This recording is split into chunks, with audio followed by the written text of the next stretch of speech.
Hello friends, ഏവർക്കും PSC tips and ട്രിക്സിൻ്റെ പുതിയൊരു ക്ലാസ്സിലേക്ക് സ്വാഗതം. ഒന്നാമത്തെ ചോദ്യം, കേന്ദ്ര വിദ്യാഭ്യാസ മന്ത്രാലയം പുറത്തുവിട്ട unified district information system for education plus റിപ്പോർട്ടിൽ മുന്നിലെത്തിയ സംസ്ഥാനം. കേന്ദ്ര വിദ്യാഭ്യാസ മന്ത്രാലയം പുറത്തുവിട്ട unified district information system for education plus എന്ന റിപ്പോർട്ടിൽ ഒന്നാം സ്ഥാനത്തെത്തിയ സംസ്ഥാനം ഏതാണ്? കേരളമാണ് കേട്ടോ. കേരളം അക്കാഡമിക് നിലവാരത്തിൽ ഒന്നാം സ്ഥാനത്തെത്തിയ സംസ്ഥാനം ഏത് എന്നതാണ് ചോദ്യം. അക്കാഡമിക് നിലവാരത്തിൽ നമ്മുടെ കേരളമാണ് മുന്നിലുള്ളത്. ഓക്കെ, സ്കൂൾ വിദ്യാർത്ഥികളുടെ അക്കാഡമിക് നിലവാരം, അതുപോലെ അവരുടെ പഠന തുടർച്ച, സ്കൂളുകളുടെ അടിസ്ഥാന സൗകര്യങ്ങൾ, ലിംഗസമത്വം, ഈ മേഖലകളിലെല്ലാം തന്നെ നമ്മുടെ കേരളം ഒന്നാം സ്ഥാനത്താണുള്ളത്. അതുകൊണ്ടാണ് ഈ ഒരു റിപ്പോർട്ടിൽ ഒന്നാം സ്ഥാനത്തെത്തിയ സംസ്ഥാനം കേരളമായിട്ട് മാറിയത്. ഓക്കെ, അടുത്തത്, ലോക ബാഡ്മിൻ്റൺ ചാമ്പ്യൻഷിപ്പിൽ വെങ്കല മെഡൽ നേടിയ ഇന്ത്യൻ ടീം ഏതാണ്? നമ്മുടെ ഇന്ത്യൻ ടീമിന് വെങ്കല മെഡലാണ് നേടാനായിട്ട് സാധിച്ചത്. വെങ്കല മെഡൽ നമുക്ക് നേടിത്തന്നത് സാത്വിക് സായിരാജ് രംഗറെഡ്ഡി, ചിരാഗ് ഷെട്ടി ടീമാണ് കേട്ടോ. അപ്പോൾ ലോക ബാഡ്മിൻ്റൺ ചാമ്പ്യൻഷിപ്പിൽ ഇന്ത്യയുടെ സാത്വിക് സായിരാജ് രംഗറെഡ്ഡി ചിരാഗ് ഷെട്ടി സഖ്യത്തിനാണ് വെങ്കല മെഡൽ നേടാൻ കഴിഞ്ഞിട്ടുള്ളത്. സാത്വിക് സായിരാജ് രംഗറെഡ്ഡി ചിരാഗ് ഷെട്ടി സഖ്യമാണ് നമ്മുടെ ഇന്ത്യൻ ടീം. ബാഡ്മിൻ്റൺ ചാമ്പ്യൻഷിപ്പിൽ വെങ്കല മെഡൽ നേടിയ ഇന്ത്യൻ ടീം. ഓക്കെ, 38ാമത് കേരള സയൻസ് കോൺഗ്രസിൻ്റെ വേദി എവിടെയാണ്? 38ാമത് കേരള സയൻസ് കോൺഗ്രസിൻ്റെ വേദി കൊച്ചിയിലാണ് കേട്ടോ. കൊച്ചിയിലാണ്. Kerala state council for science and technology and എൻവയോൺമെൻറ്റിൻ്റെ 38ാമത് കേരള ശാസ്ത്ര കോൺഗ്രസ് ആണ് ജനുവരിയിൽ വെച്ച് നടന്നത്. കൊച്ചിയിലായിരുന്നു അതിൻ്റെ വേദി എന്നത്. ഓക്കെ, 38ാമത് കേരള സയൻസ് കോൺഗ്രസിൻ്റെ വേദി കൊച്ചിയിലാണ്. കൊച്ചി.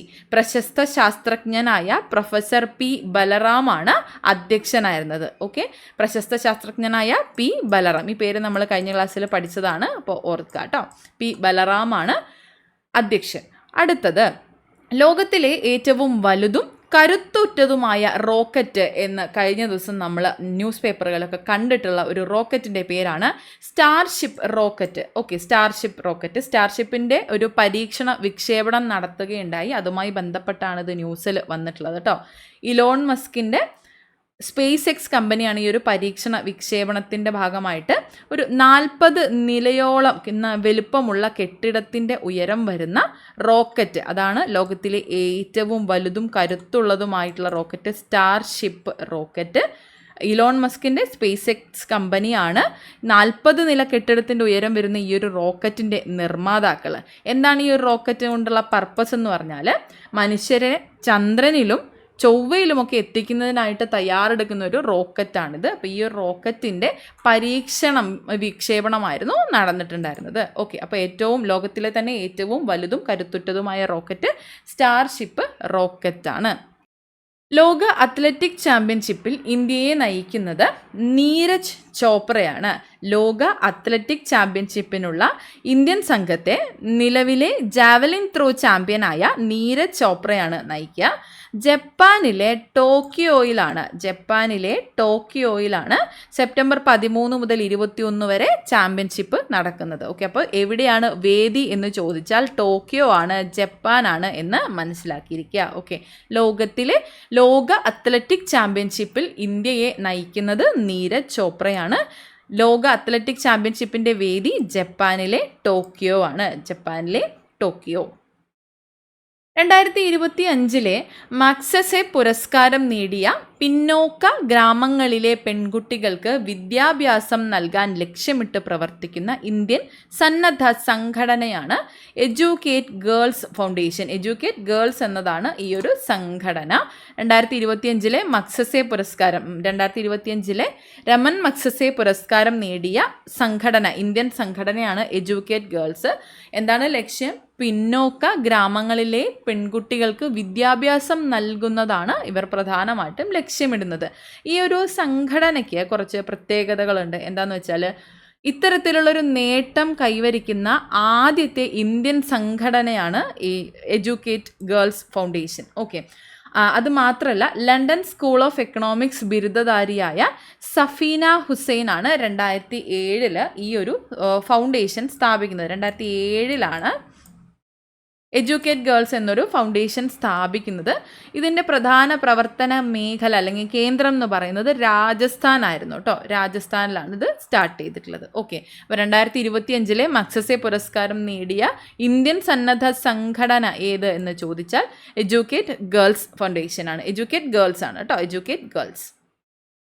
രാജ്യത്ത് ആദ്യമായി മൊബൈൽ ഫോൺ വഴി വോട്ട് രേഖപ്പെടുത്തിയ സംസ്ഥാനം ഏത് സംസ്ഥാനത്താണ് ആദ്യമായി മൊബൈൽ ഫോൺ വഴി വോട്ട് രേഖപ്പെടുത്തിയത്? രാജ്യത്ത് ആദ്യമായി മൊബൈൽ ഫോൺ വഴി വോട്ട് രേഖപ്പെടുത്തിയത് ബീഹാറിലാണ് കേട്ടോ. ബീഹാറിലാണ്.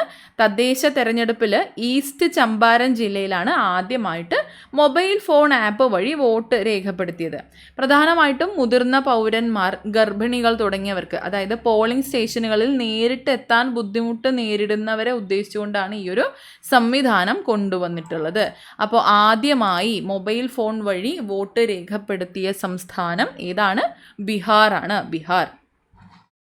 സ്റ്റോക്ക്ഹോം സിൻഡ്രോം എന്ന സിദ്ധാന്തത്തിൻ്റെ പിറവിക്കിടയായ ബന്ദി നാടകത്തിലെ പ്രതികളിൽ ഒരാൾ അടുത്തിടെ അന്തരിച്ചു. അദ്ദേഹത്തിൻ്റെ പേര് എന്താണ്? ഇപ്പം ഒന്ന് ക്ലിയർ ആയിട്ട് പറഞ്ഞുതരാം. അദ്ദേഹത്തിൻ്റെ പേര് ക്ലാർക്ക് ഒലോഫ്സൺ എന്നാണ്.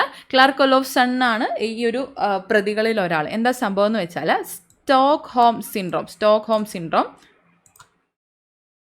സ്വീഡൻ്റെ തലസ്ഥാനമായ സ്റ്റോക്ക്ഹോമിൽ 1973 നടന്ന ഒരു ബാങ്ക് കവർച്ചയെയും അതുപോലെ തന്നെ ഒരു തട്ടിക്കൊണ്ടുപോകലൊക്കെ ഉണ്ടായി. ആ ഒരു സംഭവത്തിലെ പ്രധാന പ്രതിയാണ് ക്ലാർക്ക് ഒലോഫ്സണ് ആണ് ഈ അടുത്തിടെ അന്തരിച്ചത്. അതാണ് ഇത് ന്യൂസിൽ വരാനുള്ള കാരണം. അപ്പോൾ എന്താ സംഭവം എന്ന് വെച്ചാൽ ബാങ്ക് ജീവനക്കാരായിട്ടുള്ള ഇവരൊരു ബാങ്ക് കവർച്ചയും തട്ടിക്കൊണ്ടുപോകലൊക്കെ നടത്തിയിട്ടുണ്ടായിരുന്നു. അതിൽ ബാങ്ക് ജീവനക്കാരായ 3 സ്ത്രീകളെയും ഒരു പുരുഷനെയും ഈ ഒലോഫ്സണും കൂട്ടാളികളും ഏകദേശം 6 ദിവസത്തോളം ബാങ്കിനുള്ളിൽ ബന്ദികളാക്കി വെച്ചു. ഓക്കെ, ഈ ദിവസങ്ങൾ കൊണ്ട് ബന്ദികൾക്ക് ഇവരോട് സഹാനുഭൂതിയും പ്രതികളെ അറസ്റ്റ് ചെയ്യാൻ കാത്തു നിൽക്കുന്ന പോലീസിനോട് ദേഷ്യവും തോന്നി. ഈ ഒരു മാനസികാവസ്ഥയാണ് പിന്നീട് സ്റ്റോക്ക്ഹോം സിൻഡ്രോം എന്ന പേരിൽ സൈക്കോളജിക്കൽ സിദ്ധാന്തമായിട്ട് അറിയപ്പെടാൻ തുടങ്ങിയത്. അപ്പോൾ ഈ ഒരു സിദ്ധാന്തത്തിൻ്റെ ഭാഗമായിട്ടുള്ള പ്രതികളിൽ ഒരാളാണ് ക്ലാർക്ക് ഒലോഫ്സൺ. അദ്ദേഹം ഈ അടുത്തിടെയാണ് അന്തരിച്ചത്. ഓക്കെ, അപ്പോൾ അത് ക്ലിയർ ആണല്ലോ. നമുക്ക് ഇത്രയൊന്ന് റിവൈസ് ചെയ്യാം. കേന്ദ്ര വിദ്യാഭ്യാസ മന്ത്രാലയം പുറത്തുവിട്ട unified district information system for education plus റിപ്പോർട്ടിൽ മുന്നിലെത്തിയ സംസ്ഥാനമാണ് കേരളം. ലോക ബാഡ്മിൻ്റൺ ചാമ്പ്യൻഷിപ്പിൽ വെങ്കല മെഡൽ നേടിയ Indian team Satwik Sairaj Rankireddy Chirag Shetty team. Satwik Sairaj and Chirag Shetty സഖ്യമാണ് നമ്മുടെ ഇന്ത്യൻ ബാഡ്മിൻ്റൺ ചാമ്പ്യൻഷിപ്പിൽ വെങ്കല മെഡൽ നേടിയ ടീം. 38ാമത് കേരള സയൻസ് കോൺഗ്രസിൻ്റെ വേദി കൊച്ചി. ലോകത്തിലെ ഏറ്റവും വലുതും കരുത്തുറ്റതുമായ റോക്കറ്റ് സ്റ്റാർഷിപ്പ് റോക്കറ്റ്. ലോക അത്ലറ്റിക് ചാമ്പ്യൻഷിപ്പിൽ ഇന്ത്യയെ നയിക്കുന്നത് നീരജ് ചോപ്ര. 2025 മക്സസെ പുരസ്കാരം നേടിയ പിന്നോക്ക ഗ്രാമങ്ങളിലെ പെൺകുട്ടികൾക്ക് വിദ്യാഭ്യാസം നൽകാൻ ലക്ഷ്യമിട്ട് പ്രവർത്തിക്കുന്ന ഇന്ത്യൻ സന്നദ്ധ സംഘടനയാണ് എഡ്യൂക്കേറ്റ് ഗേൾസ്. രാജ്യത്ത് ആദ്യമായി മൊബൈൽ ഫോൺ വഴി വോട്ട് രേഖപ്പെടുത്തിയത് ഏത് സംസ്ഥാനത്താണ്? ബീഹാർ സംസ്ഥാനത്താണ്. സ്റ്റോക്ക്ഹോം സിൻഡ്രോം എന്ന സിദ്ധാന്തത്തിൻ്റെ പിറവിക്കിടയാക്കിയ ബന്ദി നാടകത്തിലെ പ്രതികളിൽ ഒരാൾ അടുത്തിടെ അന്തരിച്ചു. പേര് ക്ലാർക്ക് ഒലോഫ്സൺ. ഓക്കെ, അപ്പോൾ ഇത്രയും ഓക്കെ ആണല്ലോ.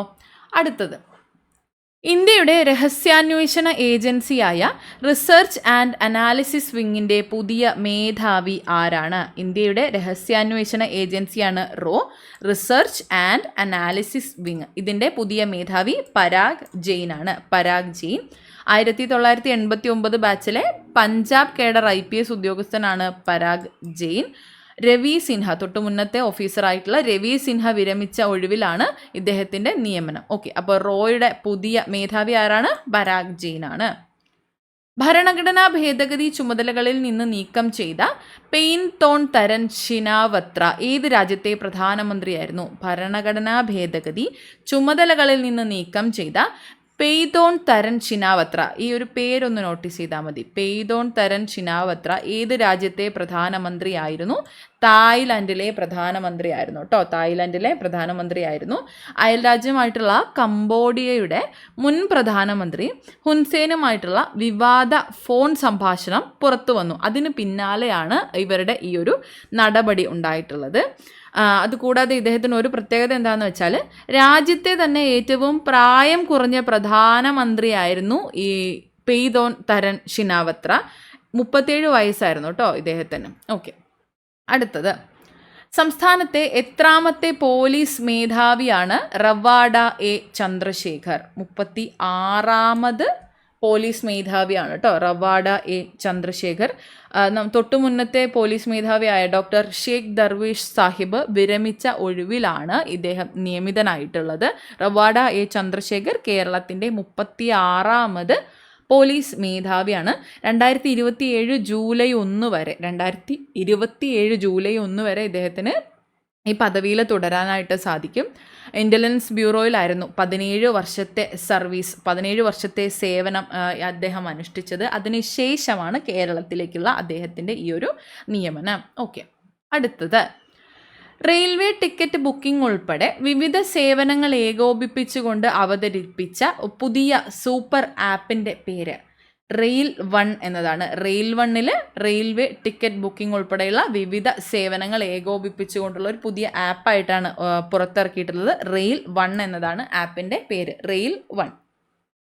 രാജ്യത്തെ ആദ്യത്തെ ഹരിത ഡാറ്റ സെൻറ്റർ നിലവിൽ വന്നത് എവിടെയാണ്? ഷാഹിദാബാദാണ് കേട്ടോ. ഷാഹിദാബാദ് രാജ്യത്തെ ആദ്യത്തെ ഹരിത ഡാറ്റ സെൻറ്റർ നിലവിൽ വന്നത്. രാജ്യത്തെ ആദ്യത്തെ ഹരിത ഡാറ്റ സെൻറ്റർ ഷാഹിദാബാദ് ഉത്തർപ്രദേശിലാണ്. ഷാഹിദാബാദ് ഉത്തർപ്രദേശ്. ഓക്കെ, അപ്പോൾ അതൊന്ന് നോക്കാം. ഇന്ത്യയുടെ രഹസ്യാന്വേഷണ ഏജൻസിയായ റിസർച്ച് ആൻഡ് അനാലിസിസ് വിങ്ങിൻ്റെ പുതിയ മേധാവി പരാഗ് ജെയിൻ ആണ്. പരാഗ് ജെയിൻ. ഭരണഘടനാ ഭേദഗതി ചുമതലകളിൽ നിന്ന് നീക്കം ചെയ്ത പെയ്തോൺ തരൻ ഷിനാവത്ര ഏത് രാജ്യത്തെ പ്രധാനമന്ത്രിയായിരുന്നു? തായ്ലൻഡിലെയാണ്. സംസ്ഥാനത്ത് എത്രാമത്തെ പോലീസ് മേധാവിയാണ് റവാഡ എ ചന്ദ്രശേഖർ? 36. തിരിച്ചും ചോദിക്കാം, സംസ്ഥാനത്തെ 36ാമത് പോലീസ് മേധാവി ആരാണ്? റവാഡ എ ചന്ദ്രശേഖറാണ്. റെയിൽവേ ടിക്കറ്റ് ബുക്കിംഗ് ഉൾപ്പെടെ വിവിധ സേവനങ്ങൾ ഏകോപിപ്പിച്ചുകൊണ്ട് അവതരിപ്പിച്ച പുതിയ സൂപ്പർ ആപ്പിൻ്റെ പേര് റെയിൽ 1 എന്നാണ്. റെയിൽ 1. രാജ്യത്തെ ആദ്യത്തെ ഹരിത ഡാറ്റ സെൻറ്റർ നിലവിൽ വന്നത് ഷാഹിദാബാദാണ്. ഷാഹിദാബാദ്. അടുത്ത സെറ്റ് ചോദ്യമാണ്, രാജ്യത്തെ ഏറ്റവും മികച്ച പാസ്പോർട്ട് ഓഫീസായി തിരഞ്ഞെടുക്കപ്പെട്ടത് കോഴിക്കോട് റീജിയണൽ പാസ്പോർട്ട് ഓഫീസാണ് കേട്ടോ. രാജ്യത്തെ തന്നെ ഏറ്റവും മികച്ച പാസ്പോർട്ട് ഓഫീസായി തിരഞ്ഞെടുക്കപ്പെട്ടത് കോഴിക്കോട് റീജിയണൽ പാസ്പോർട്ട് ഓഫീസാണ്. Kozhikode regional passport office. Deep fake ചിത്രങ്ങളും ശബ്ദങ്ങളും പ്രചരിപ്പിക്കുന്നത് തടയുന്നതിനായി വ്യക്തികളുടെ ശരീരത്തിന് പകർപ്പവകാശം നൽകാൻ നിയമം കൊണ്ടുവന്ന രാജ്യമാണ് ഡെൻമാർക്ക്. ഡീപ് ഫേക്ക് ചിത്രങ്ങളും ശബ്ദങ്ങളും പ്രചരിപ്പിക്കുന്നത് തടയുന്നതിനായിട്ട് വ്യക്തികളുടെ ശരീരത്തിന് പകർപ്പവകാശം നൽകാൻ നിയമം കൊണ്ടുവന്നത് ഡെൻമാർക്കാണ്. ഡെൻമാർക്ക്. ഇന്ത്യൻ നാവികസേനയുടെ റഷ്യൻ നിർമ്മിത യുദ്ധക്കപ്പൽ റഷ്യൻ തീരനഗരത്തിൽ കമ്മീഷൻ ചെയ്തു. ആ കമ്മീഷൻ ചെയ്തത് ഏത് യുദ്ധക്കപ്പലാണ്? INS തമാലാണ് കേട്ടോ. INS തമാൽ വിദേശത്തു നിന്ന് നിർമ്മിച്ചിട്ട് അവതരിപ്പിക്കുന്ന യുദ്ധക്കപ്പൽ ശ്രേണിയിലുള്ള അവസാനത്തേതാണ് ഈ ഒരു തമാൽ. INS തമാൽ അവസാനത്തെ യുദ്ധക്കപ്പലാണ് കേട്ടോ. ഇന്ത്യൻ നാവികസേനയുടെ റഷ്യൻ നിർമ്മിത യുദ്ധക്കപ്പലാണ് INS തമാൽ. ഇത് റഷ്യൻ തീരത്ത് തന്നെ കമ്മീഷൻ ചെയ്തിട്ടുണ്ട്. വിദേശത്തു നിന്ന് നിർമ്മിച്ചിട്ട് ഇന്ത്യയിലേക്ക് അവതരിപ്പിക്കുന്ന യുദ്ധക്കപ്പലുകളിൽ അവസാനത്തെ യുദ്ധക്കപ്പലാണ് INS തമാൽ. ഇതാണ് പറഞ്ഞത്. ക്ലിയർ ആണല്ലോ? ഓക്കെ. ഇതിലൊരു പ്രത്യേകത എന്താണെന്ന് വെച്ചാൽ ബ്രഹ്മോസ് ഉൾപ്പെടെയുള്ള മിസൈലുകൾ വഹിക്കാൻ ശേഷിയുള്ള ഒരു കപ്പലാണ്. ഇതിൻ്റെ 26% നമ്മൾ ഇന്ത്യയിലെ തന്നെ തദ്ദേശീയമായിട്ടാണ് ചെയ്തിട്ടുള്ളത്. ബാക്കിയാണ് റഷ്യൻ സഹായത്തോടു കൂടി തയ്യാറാക്കിയിട്ടുള്ളത്. അടുത്തത്, സമുദ്രനിരപ്പ് ഉയരുന്നതിനനുസരിച്ച് മുങ്ങിക്കൊണ്ടിരിക്കുന്ന പസഫിക് സമുദ്രത്തിലെ ദ്വീപ് രാജ്യം ഏതാണ് എന്നാണ്. സമുദ്രനിരപ്പ് ഉയരുന്നതിനനുസരിച്ച് പസഫിക് സമുദ്രത്തിലെ ഈ ഒരു ദ്വീപ് രാജ്യം മുങ്ങിക്കൊണ്ടിരിക്കുകയാണ്. രാജ്യം ടുവാലു ആണ് കേട്ടോ. ടുവാലു. സമുദ്രനിരപ്പ് ഉയരുന്നതിനനുസരിച്ച് മുങ്ങിക്കൊണ്ടിരിക്കുന്ന പസഫിക് സമുദ്രത്തിലെ ദ്വീപ് രാജ്യം. പസഫിക് സമുദ്രത്തിലാണെന്ന് അറിഞ്ഞിരിക്കുക. ടുവാലു എന്ന ദ്വീപ് രാജ്യം ഉള്ളത് ഏത് സമുദ്രത്തിലാണ് എന്ന് ചോദിക്കാൻ സാധ്യതയുള്ളതാണ്. പസഫിക് സമുദ്രത്തിലാണ്. ഓക്കെ, അപ്പോൾ എന്തൊക്കെയാണ് നമ്മൾ പറഞ്ഞത്? രാജ്യത്തെ ഏറ്റവും മികച്ച പാസ്പോർട്ട് ഓഫീസായി തിരഞ്ഞെടുക്കപ്പെട്ടത് കോഴിക്കോട് റീജിയണൽ പാസ്പോർട്ട് ഓഫീസാണ്. ശരീരത്തിന് പകർപ്പവകാശം നൽകാൻ നിയമം കൊണ്ടുവന്നത് ഡീപ് ഫേക്ക് ചിത്രങ്ങളും ശബ്ദങ്ങളും ഒക്കെ പ്രചരിപ്പിക്കുന്നത് തടയുന്നതിന് വേണ്ടിയിട്ട് വ്യക്തികളുടെ ശരീരത്തിന് പകർപ്പവകാശം നൽകാൻ നിയമം കൊണ്ടുവന്ന രാജ്യം ഡെൻമാർക്കാണ്. ഡെൻമാർക്ക്. ഇന്ത്യൻ നാവികസേനയുടെ റഷ്യൻ നിർമ്മിത യുദ്ധക്കപ്പൽ റഷ്യൻ തീര നഗരത്തിൽ കമ്മീഷൻ ചെയ്തു. യുദ്ധക്കപ്പലിൻ്റെ പേര് എന്താണ്? INS തമാലാണ്. INS തമാൽ. സമുദ്രനിരപ്പ് ഉയരുന്നതിനനുസരിച്ച് മുങ്ങിക്കൊണ്ടിരിക്കുന്ന പസഫിക് സമുദ്രത്തിലെ ദ്വീപ് രാജ്യം ടുവാലു. വ്യക്തികളിൽ നിന്ന് ആദായ നികുതി ഈടാക്കാൻ തീരുമാനിച്ച ആദ്യ ഗൾഫ് രാജ്യം. വ്യക്തികളിൽ നിന്ന് ആദായ നികുതി ഈടാക്കാൻ തീരുമാനിച്ച ആദ്യ ഗൾഫ് രാജ്യമാണ് ഒമാൻ. വ്യക്തികളിൽ നിന്ന് ആദായ നികുതി ഈടാക്കാൻ തീരുമാനിച്ച ആദ്യ ഗൾഫ് രാജ്യം ഒമാനാണ്. ഇന്ത്യയിൽ ഉപഗ്രഹാധിഷ്ഠിത നെറ്റ്വർക്ക് സേവനം നൽകുന്നതിന് ഏത് അമേരിക്കൻ സംരംഭത്തിനാണ് അനുമതി ലഭിച്ചത്? സ്റ്റാർലിങ്കിനാണ് കേട്ടോ. സ്റ്റാർലിങ്ക്. ഇന്ത്യയിൽ ഉപഗ്രഹാധിഷ്ഠിത നെറ്റ്വർക്ക് സേവനം നൽകുന്നതിന് സ്റ്റാർലിങ്ക് എന്ന അമേരിക്കൻ സംരംഭത്തിന് അനുമതി ലഭിച്ചു. ഓക്കെ. അഫ്ഗാനിസ്ഥാനിലെ താലിബാൻ സർക്കാരിനെ ഔദ്യോഗികമായി അംഗീകരിച്ച ആദ്യ രാജ്യം ഏതാണ്? അഫ്ഗാനിസ്ഥാനിലെ താലിബാൻ സർക്കാരിനെ ഔദ്യോഗികമായി അംഗീകരിച്ച ആദ്യ രാജ്യമാണ് റഷ്യ. കേരളത്തിൽ അതിദരിദ്രരില്ലാത്ത ആദ്യ ജില്ല കോട്ടയമാണ് കേട്ടോ. കോട്ടയം. കേരളത്തിൽ അതിദരിദ്രരില്ലാത്ത ആദ്യ ജില്ലയാണ് കോട്ടയം.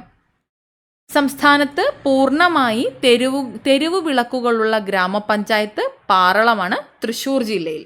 സംസ്ഥാനത്ത് പൂർണ്ണമായി തെരുവു വിളക്കുകളുള്ള ഗ്രാമപഞ്ചായത്താണ് തൃശ്ശൂർ ജില്ലയിലെ പാറളം. ഓക്കെ, അപ്പം അതൊന്ന് റിവൈസ് ചെയ്യാം. വ്യക്തികളിൽ നിന്ന് ആദായ നികുതി ഈടാക്കാൻ തീരുമാനിച്ച ആദ്യ ഗൾഫ് രാജ്യം ഏതാണ്? ഒമാനാണ്. ഒമാൻ. ഇന്ത്യയിൽ ഉപഗ്രഹാധിഷ്ഠിത നെറ്റ്വർക്ക് സേവനം നൽകുന്നതിന് ഏത് അമേരിക്കൻ സംരംഭത്തിനാണ് അനുമതി ലഭിച്ചത്? സ്റ്റാർലിങ്കിനാണ്. സ്റ്റാർലിങ്ക്. അഫ്ഗാനിസ്ഥാനിലെ താലിബാൻ സർക്കാരിനെ ഔദ്യോഗികമായി അംഗീകരിച്ച ആദ്യ രാജ്യം റഷ്യയാണ്. റഷ്യ. കേരളത്തിൽ അതിദരിദ്രരില്ലാത്ത ആദ്യ ജില്ല കോട്ടയമാണ്. കോട്ടയം. സംസ്ഥാനത്ത് പൂർണ്ണമായി തെരുവു വിളക്കുകളുള്ള ഗ്രാമപഞ്ചായത്ത് പാറളം. തൃശ്ശൂർ ജില്ലയിലെ പാറളമാണ് ഈ ഒരു ഗ്രാമപഞ്ചായത്ത്. ഓക്കെ, അടുത്തത്.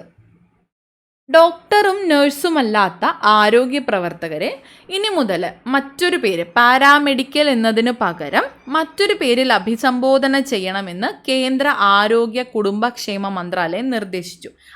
ആ ഒരു അഭിസംബോധന ചെയ്യേണ്ട പേര് എന്താണ്? അലൈഡ് ആൻഡ് ഹെൽത്ത് കെയർ എന്നാണ് കേട്ടോ. Allied and health care. Okay, നഴ്സുമാരും ഡോക്ടർമാരുമല്ലാത്ത ആരോഗ്യ പ്രവർത്തകരെ ഇനി മുതൽ അലൈഡ് ആൻഡ് ഹെൽത്ത് കെയർ എന്നാണ് അഭിസംബോധന ചെയ്യേണ്ടത്, പാരാമെഡിക്കൽ എന്നല്ല. അങ്ങനെ കേന്ദ്ര ആരോഗ്യ കുടുംബക്ഷേമ മന്ത്രാലയം നിർദ്ദേശിച്ചിട്ടുണ്ട്.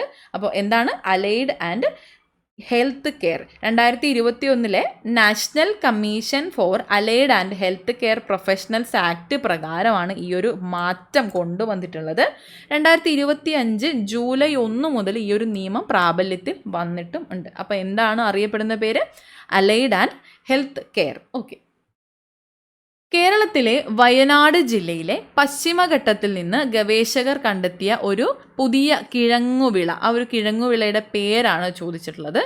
ഡയോസ്കോറിയ ബാലകൃഷനി എന്നാണ് കേട്ടോ. ഡയോസ്കോറിയ ബാലകൃഷനി. ജൈവ വൈവിധ്യ ഗവേഷകനായിട്ടുള്ള DYSP ബാലകൃഷ്ണൻ്റെ പേരാണ് ജൈവ വൈവിധ്യ ഗവേഷക ബോർഡ് ഇതിനായിട്ട് തിരഞ്ഞെടുത്തിട്ടുള്ളത്. അപ്പോൾ ഈ ഒരു പേരാണ് ഇവിടെ നമ്മൾ ശ്രദ്ധിച്ച് പഠിക്കേണ്ടത്. ഡയോസ്കോറിയ ബാലകൃഷ്ണനി. ഓക്കെ. കേരളത്തിലെ വയനാട് ജില്ലയിലെ പശ്ചിമഘട്ടത്തിൽ നിന്ന് ഗവേഷകർ കണ്ടെത്തിയ പുതിയ ഇനം കിഴങ്ങുവിളയാണ് ഡയോസ്കോറിയ ബാലകൃഷ്ണനി. ഒരു പേര് നോട്ട് ചെയ്താൽ മതി, ബാലകൃഷ്ണനി. ഓക്കെ. ഗൂഗിൾ ഔദ്യോഗികമായി പുറത്തിറക്കിയ AI ടൂൾ ഏതാണ്? നാനോ ബനാനയാണ്. Nano banana. ഗൂഗിൾ ഔദ്യോഗികമായി പുറത്തിറക്കിയ AI ടൂളിൻ്റെ പേരാണ് നാനോ ബനാന. ഈ അടുത്തിടെയായിട്ട് നമ്മൾ ധാരാളം കേട്ടിട്ടുള്ളൊരു AI ടൂളാണ് ഇത്, നാനോ ബനാന എന്നത്. ഓക്കെ, അപ്പോൾ ഗൂഗിൾ ഔദ്യോഗികമായി പുറത്തിറക്കിയ AI ടൂളാണ് നാനോ ബനാന. സാമൂഹ്യനീതി വകുപ്പും നാഷണൽ ട്രസ്റ്റും ജില്ലാതല സമിതിയും സംയുക്തമായി മസ്തിഷ്ക ഭിന്നശേഷി വിഭാഗങ്ങൾക്കായി നടപ്പിലാക്കുന്ന സൗജന്യ ആരോഗ്യ സുരക്ഷാ പദ്ധതിയാണ് നിരാമയ പദ്ധതി. നിരാമയ, മസ്തിഷ്ക ഭിന്നശേഷി വിഭാഗങ്ങൾക്കായി നടപ്പാക്കുന്ന സൗജന്യ ആരോഗ്യ സുരക്ഷാ പദ്ധതിയാണ് നിരാമയ.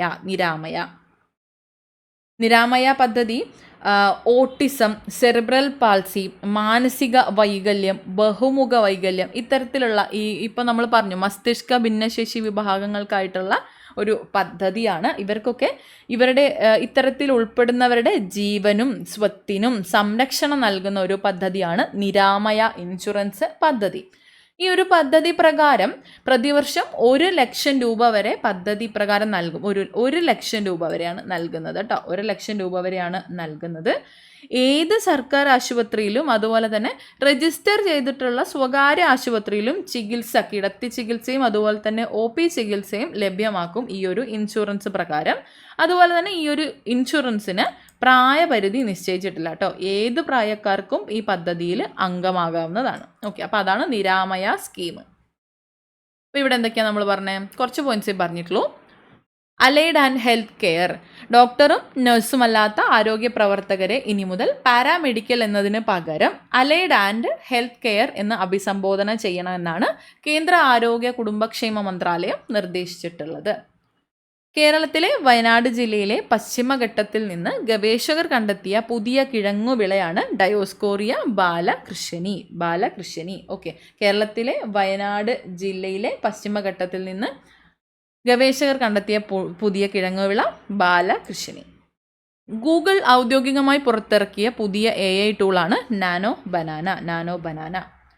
സാമൂഹ്യനീതി വകുപ്പും നാഷണൽ ട്രസ്റ്റ് ജില്ലാതല സമിതിയും സംയുക്തമായി മസ്തിഷ്ക ഭിന്നശേഷി വിഭാഗങ്ങൾക്കായി നടപ്പിലാക്കുന്ന സൗജന്യ ആരോഗ്യ സുരക്ഷാ പദ്ധതിയാണ് നിരാമയ പദ്ധതി. ഓക്കെ, അടുത്തത് ഏറ്റവും കൂടുതൽ നേരം ഭരതനാട്യം അവതരിപ്പിച്ച് ലോക റെക്കോർഡ് സ്വന്തമാക്കിയത് വിദുഷി ദീക്ഷയാണ് കേട്ടോ. വിദുഷി ദീക്ഷ 216 മണിക്കൂറാണ് കേട്ടോ. 216 മണിക്കൂർ ഭരതനാട്യം അവതരിപ്പിച്ച് ലോക റെക്കോർഡ് സ്വന്തമാക്കിയത് കർണാടകയിലെ ഉടുപ്പി സ്വദേശിയായ വിദുഷി ദീക്ഷ. പുതിയ കൺട്രോളർ ഓഫ് അക്കൗണ്ട്സ് ആണ് കേട്ടോ. കൺട്രോളർ ഓഫ് അക്കൗണ്ട്സ് ആയി നിയമിതയായത് TCA കല്യാണി. പുതിയ controller of accounts, controller general of accounts ആയി നിയമിതയായത് TCA കല്യാണി. കേന്ദ്ര ധനമന്ത്രാലയത്തിന് കീഴിലുള്ളൊരു എക്സ്പെൻഡിച്ചർ വകുപ്പാണ് ഈ ഒരു കൺട്രോളർ ജനറൽ ഓഫ് അക്കൗണ്ട്സ് എന്ന് പറയുന്നത്. അക്കൗണ്ട്സ് ആണ്, അപ്പോൾ എക്സ്പെൻഡിച്ചറുമായി ബന്ധപ്പെട്ടതാണെന്ന് ഓർത്തിരിക്കുക. കേന്ദ്ര ധനമന്ത്രാലയത്തിന് കീഴിലുള്ളൊരു എക്സ്പെൻഡിച്ചർ വകുപ്പാണ് CGA controller general of accounts. Okay, അപ്പോൾ പുതിയതായിട്ട് നിയമിതയായത് ആരാണ്? TCA Kalyani. TCA okay, CGA ആയിട്ട് നിയമിതയായത് TCA കല്യാണിയാണ്. 2025 പത്മപ്രഭ പുരസ്കാരം ലഭിച്ചിട്ടുള്ളത് ആലങ്കോട് ലീലാകൃഷ്ണനാണ് കേട്ടോ. ആലങ്കോട് ലീലാകൃഷ്ണനാണ് 2025 പത്മപ്രഭ പുരസ്കാരം ലഭിച്ചിട്ടുള്ളത്. ആധുനിക വയനാടിൻ്റെ ശില്പികളിൽ ഒരാളായിട്ടുള്ള പത്മപ്രഭ ഓക്കെ, ആധുനിക വയനാടിൻ്റെ ശില്പികളിൽ ഒരാളായിട്ടുള്ള MK പത്മപ്രഭ ഗൗഡരുടെ സ്മരണാർത്ഥം നടപ്പിലാക്കുന്ന ഒരു പുരസ്കാരമാണിത്. 2025 ഈ ഒരു പുരസ്കാരം ലഭിച്ചിട്ടുള്ളത് ആലങ്കോട് ലീലാകൃഷ്ണനാണ്. 75,000 രൂപയും പത്മരാഗ കല്ല് പതിച്ച ഫലകവും പ്രശസ്തി പത്രവും അടങ്ങുന്നതാണ് ഈ ഒരു പുരസ്കാരം. ഓക്കെ ആണല്ലോ. അപ്പം 2025 പത്മപ്രഭ പുരസ്കാരം ആർക്കാണ് ലഭിച്ചത്? ആലങ്കോട് ലീലാകൃഷ്ണനാണ്. അടുത്തത് ശ്രീനാരായണ ഗുരു രചിച്ച ഒരു ഗ്രന്ഥം. ഓക്സ്ഫോർഡ് യൂണിവേഴ്സിറ്റിയിലേക്ക് ഈ അടുത്തിടെയാണ് സമർപ്പിക്കുകയുണ്ടായി. അപ്പോൾ ആ ഒരു ഗ്രന്ഥം ഏതാണ്? ദൈവദശകമാണ്. ദൈവദശകം ശ്രീനാരായണ ഗുരു രചിച്ച 104 ഭാഷകളിലേക്ക് മൊഴിമാറ്റം ചെയ്യപ്പെട്ട 104 ഭാഷകളിലേക്ക് മൊഴിമാറ്റം ചെയ്യപ്പെട്ട ഗ്രന്ഥമാണ് ദൈവദശകം. ഈ ഒരു ഗ്രന്ഥം ഓക്സ്ഫോർഡ് യൂണിവേഴ്സിറ്റിയിലേക്ക് സമർപ്പിക്കുന്ന സന്ദർഭത്തിൽ അവർ അഭിപ്രായപ്പെട്ടത് ദൈവദശകം പ്രാർത്ഥന മാത്രമല്ല, ലോകത്ത് ശാന്തിയും സമാധാനവും സൗഖ്യവും പ്രദാനം ചെയ്യുന്നതിനുള്ള ആഹ്വാന മന്ത്രം കൂടിയാണ് എന്നാണ് കേട്ടോ. ഇങ്ങനെയാണ് അവർ അഭിപ്രായപ്പെട്ടത്. ഓക്കെ, അപ്പോൾ ശ്രീനാരായണ ഗുരു രചിച്ച ഒരു ഗ്രന്ഥം ഓക്സ്ഫോർഡ് യൂണിവേഴ്സിറ്റിയിലേക്ക് സമർപ്പിക്കുകയുണ്ടായി. ഏതാണ് ഗ്രന്ഥം? ദൈവദശകമാണ്. 104 ഭാഷകളിലേക്ക് മൊഴിമാറ്റം ചെയ്യപ്പെട്ട അദ്ദേഹത്തിൻ്റെ ഗ്രന്ഥവും ദൈവദശകമാണ്. ഓക്കെ. സ്ത്രീകൾക്ക് രാജ്യത്തെ ഏറ്റവും സുരക്ഷിതമായ നഗരങ്ങൾ എന്ന് റിപ്പോർട്ടുകൾ രേഖപ്പെടുത്തിയിട്ടുള്ളത് മുംബൈയും കൊഹിമയുമാണ് കേട്ടോ. മുംബൈ, കൊഹിമ എന്നതാണ് സ്ത്രീകൾക്ക് രാജ്യത്ത് ഏറ്റവും സുരക്ഷിതമായ നഗരങ്ങൾ. മുംബൈ, കൊഹിമ. നമുക്കിതൊന്ന് നോക്കാം. ഏറ്റവും കൂടുതൽ നേരം ഭരതനാട്യം അവതരിപ്പിച്ച് ലോക റെക്കോർഡ് സ്വന്തമാക്കിയത് കർണാടക ഉടുപ്പി സ്വദേശിനിയായിട്ടുള്ള വിദുഷി ദീക്ഷ. പുതിയ controller general of account CGA ആയിട്ട് നിയമിതയായത് TCA കല്യാണിയാണ്. 2025 പത്മപ്രഭ പുരസ്കാരം ആലങ്കോട് ലീലാകൃഷ്ണൻ. ശ്രീനാരായണ ഗുരു രചിച്ച ഒരു ഗ്രന്ഥം ഓക്സ്ഫോർഡ് യൂണിവേഴ്സിറ്റിയിലേക്ക് സമർപ്പിക്കുകയുണ്ടായി. ഏതാണ് ആ ഗ്രന്ഥം? ദൈവദശകമാണ്. സ്ത്രീകൾക്ക് രാജ്യത്ത് ഏറ്റവും സുരക്ഷിതമായ നഗരങ്ങളാണ് മുംബൈ, കൊഹിമ എന്നിവ. 2026 ലോക ബാഡ്മിൻ്റൺ ചാമ്പ്യൻഷിപ്പിൻ്റെ വേദി ഏതാണ്? 2026 ലോക ബാഡ്മിൻ്റൺ ചാമ്പ്യൻഷിപ്പിൻ്റെ വേദിയാണ് ന്യൂഡൽഹിയാണ് കേട്ടോ. 2026 ലോക ബാഡ്മിൻ്റൺ ചാമ്പ്യൻഷിപ്പിൻ്റെ വേദി ന്യൂഡൽഹി.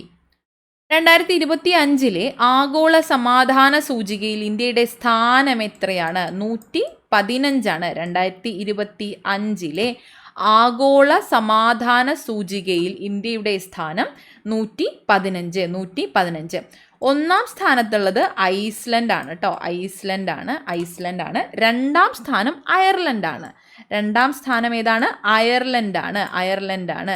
ഒന്നാം സ്ഥാനം ഐസ്ലൻഡും രണ്ടാം സ്ഥാനം അയർലൻഡുമാണ്. ഏറ്റവും പിന്നിലുള്ള രാജ്യം റഷ്യയാണ് കേട്ടോ. റഷ്യ. ഇനി ഏഷ്യയിൽ ഏറ്റവും സുരക്ഷിതമായ രാജ്യം ഏതാണെന്ന് ചോദിച്ചാൽ അത് സിംഗപ്പൂരാണ് കേട്ടോ. ഏഷ്യയിൽ ഏറ്റവും സുരക്ഷിതമായ രാജ്യം സിംഗപ്പൂരാണ്. ഈ ഒരു ആഗോള സമാധാന സൂചികയിൽ ഇന്ത്യയുടെ സ്ഥാനം 115ആണ്. അതിൽ ഒന്നാം സ്ഥാനത്ത് ഐസ്ലൻഡ്, രണ്ടാം സ്ഥാനത്ത് അയർലൻഡ്, ഏറ്റവും പിന്നിൽ നിൽക്കുന്ന രാജ്യം റഷ്യ. ഓക്കെ. ഇന്ത്യ തായ്ലൻഡ് സംയുക്ത സൈനിക അഭ്യാസത്തിൻ്റെ പേര് മൈത്രി 14 എന്നതാണ് കേട്ടോ. ഇന്ത്യ തായ്ലൻഡ് സംയുക്ത സൈനിക അഭ്യാസത്തിൻ്റെ പേര് മൈത്രി 14.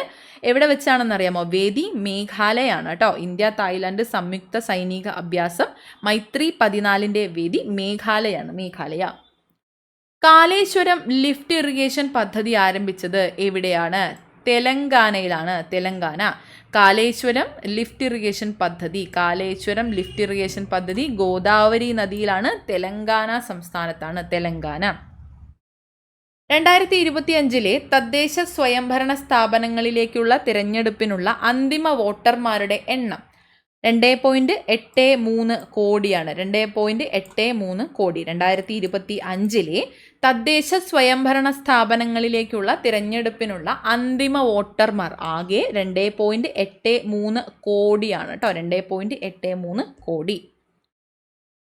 Audit bureau of circulations chairman Karunesh Bajaj. Audit bureau of സർക്കുലേഷൻസിൻ്റെ പുതിയ ചെയർമാൻ കരുണേഷ് ബജാജ്. ഇന്ത്യ തദ്ദേശീയമായി ആദ്യമായി വികസിപ്പിച്ച പ്രൊസസ്സർ ചിപ്പിൻ്റെ പേര് വിക്രം 32 ബിറ്റ് എന്നതാണ് കേട്ടോ. വിക്രം 32 ബിറ്റ്. ഇന്ത്യ തദ്ദേശീയമായിട്ട് ആദ്യമായി വികസിപ്പിച്ച പ്രൊസസ്സർ ചിപ്പാണ് വിക്രം 32 ബിറ്റ്. മനുഷ്യനിൽ പന്നിയുടെ ശ്വാസകോശം ആദ്യമായി വിജയകരമായി വെച്ചുപിടിപ്പിച്ച രാജ്യമാണ് ചൈന. മനുഷ്യനിൽ പന്നിയുടെ ശ്വാസകോശം ആദ്യമായി വിജയകരമായിട്ട് വെച്ചുപിടിപ്പിച്ച രാജ്യമാണ് ചൈന. ഓക്കെ, അപ്പോൾ ഇതോടെ റിവൈസ് ചെയ്യാം. 2026 ലോക ബാഡ്മിൻ്റൺ ചാമ്പ്യൻഷിപ്പിൻ്റെ വേദി ന്യൂഡൽഹി. 2026 ലോക ബാഡ്മിൻ്റൺ ചാമ്പ്യൻഷിപ്പിൻ്റെ വേദി ന്യൂഡൽഹി. 2025 ആഗോള സമാധാന സൂചികയിൽ ഇന്ത്യയുടെ സ്ഥാനം 115. ഇന്ത്യ തായ്ലൻഡ് സംയുക്ത സൈനിക അഭ്യാസത്തിൻ്റെ പേര് മൈത്രി 14. കാലേശ്വരം ലിഫ്റ്റ് ഇറിഗേഷൻ പദ്ധതി ആരംഭിച്ചത് എവിടെയാണ്? തെലങ്കാനയിലാണ്. തെലങ്കാന ഗോദാവരി നദിയിലാണ്. 2025 തദ്ദേശ സ്വയംഭരണ സ്ഥാപനങ്ങളിലേക്കുള്ള തിരഞ്ഞെടുപ്പിനുള്ള അന്തിമ വോട്ടർമാർ 2.83 കോടി. Audit bureau of circulations chairman Karunesh Bajaj. India ആദ്യമായി വികസിപ്പിച്ച പ്രൊസസ്സർ ചിപ്പാണ് വിക്രം 32 ബിറ്റ്. മനുഷ്യനിൽ പന്നിയുടെ ശ്വാസകോശം ആദ്യമായി വിജയകരമായി വെച്ചുപിടിപ്പിച്ച രാജ്യം ചൈനയാണ്. ഓക്കെ, അപ്പോൾ ഇത്രയും ചോദ്യങ്ങളും ഇത്രയും കാര്യങ്ങളുമാണ് ഇന്നത്തെ നമ്മളെ ക്ലാസ്സിൽ ഉൾപ്പെടുത്തിയിട്ടുള്ളത്. നോട്ട്സ് നിങ്ങൾ കൃത്യമായിട്ട് തന്നെ റിവൈസ് ചെയ്ത് പഠിക്കുക എന്നുള്ളത് ശ്രദ്ധിക്കുക. എഴുതിയെടുത്ത് പഠിക്കണം എന്ന് നിർബന്ധമൊന്നുമില്ല. നിങ്ങൾക്ക് ഏതാണോ കൺവീനിയൻ്റ് ആയിട്ടുള്ള രീതി ആ രീതി തുടരാവുന്നതാണ്. നമ്മുടെ കൂടെ ഉള്ള ഒരാൾ വേറൊരു രീതിയാണ് ഫോളോ ചെയ്യുന്നത് എന്ന് കരുതിയിട്ട് നമ്മളത് തന്നെ ചെയ്യണമെന്നില്ല. നിങ്ങൾക്ക് ഏറ്റവും നന്നായിട്ട്, നിങ്ങൾക്ക് ഏറ്റവും പ്രൊഡക്റ്റീവായിട്ട് യൂസ് ചെയ്യാൻ പറ്റുന്നത് ഏത് രീതിയാണോ ആ ഒരു രീതി ഫോളോ ചെയ്ത് റിപ്പീറ്റ് ചെയ്ത് പഠിക്കുക എന്നുള്ളതാണ് സക്സസ്സിലേക്കുള്ള കീ കേട്ടോ. ഓക്കെ, അപ്പോൾ എല്ലാവരും നന്നായിട്ട് പഠിക്കുക. Thank you so much.